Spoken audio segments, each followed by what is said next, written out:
बाबू एक चीज याद रखो, दूसरे के पास रखा हुआ धन और किताब में लिखी गई विद्या ये कभी आपको जरूरत पड़ने पे काम आएगा ही नहीं आएगा। मान लीजिए हमारा ही पैसा है किसी मित्र के पास रखा हुआ, हमको इमरजेंसी आ गया, काम नहीं आएगा, वो जो मेरे जेब में है वही काम आएगा। और विद्या जो किताब और नोट्स में लिखी गई ये कभी काम नहीं आएगा आपकी जरूरत पड़ने पे। एग्जाम में वही काम आएगा जो दिमाग में घुसा हो।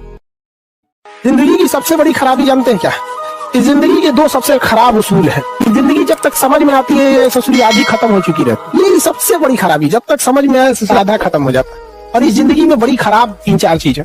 आपकी ख्वाहिश कुछ और रहेगी, मिलेगा कुछ और, सोचेंगे कुछ और बनने के लिए, बन जाएंगे कुछ और। ये जिंदगी सबके साथ उसूल है। खुद सोचिए ना, हम फौजी बनना चाहते थे, टीचर बन गए, इतने वाले।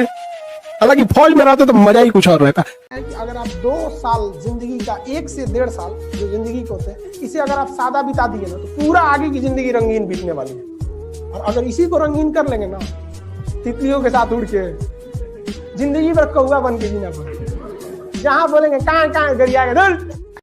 देखिए 97% लोग जो है ना वो थक के किसी काम को छोड़ देते हैं और जिंदगी भर उन 3% लोगों के लिए काम करने लगते हैं जो कभी भी हार नहीं मानते। मेहनत बता देता है कि परिणाम कैसे मिलेगा, वरना परिणाम तो बताता ही है कि आपका मेहनत कैसा। वक्त जब बिगड़ता है तो गूंगे भी बुराई करने लगते हैं। जब लोग बराबरी नहीं कर पाते तो पैरों के नीचे खुदाई करने लगते हैं। इस देश में कुछ ऐसे लोग हैं ना जिनको अपने बारे में मतलब नहीं है, लेकिन दूसरे के बारे में टांग वो ज्यादा लगाएंगे। उन लोगों से कहते हैं भाई दूसरे के ऊपर पीएचडी करने से बेहतर है खुद के ऊपर ग्रेजुएशन कर लो, ज्यादा अच्छा रहेगा। किसी के घर में लड़का होता है और लड़की होती है, ज्यादा खुश किससे होगा? ईमानदारी से।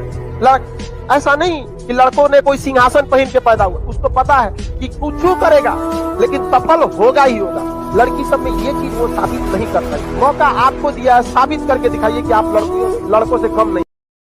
कभी खुद में भी एक बार झांक के देखिए कि जब बारिश हो रही होती है तो बेवकूफ इंसान बारिश को कोसता है, समझदार इंसान छाता लगाता है। भीमराव अंबेडकर को विद्यालय में पढ़ने नहीं दिया गया, दूसरा कोई रहता तो मार कर लेता, लेकिन उन्होंने इतनी डिग्रियां ली कि स्कूल का हेडमास्टर उनको कुर्सी देता।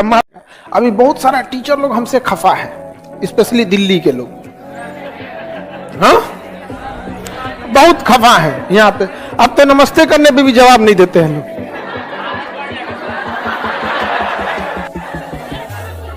कोई बात नहीं, हम अपना काम तो नहीं ना छोड़ सकते हैं। हम तो इज्जत देते हैं भैया आपको यहाँ पर। अब हमने ये कहा कि कोई 4 लाख 2 लाख 2.5 लाख फीस नहीं ले, लो भैया, नहीं समझे?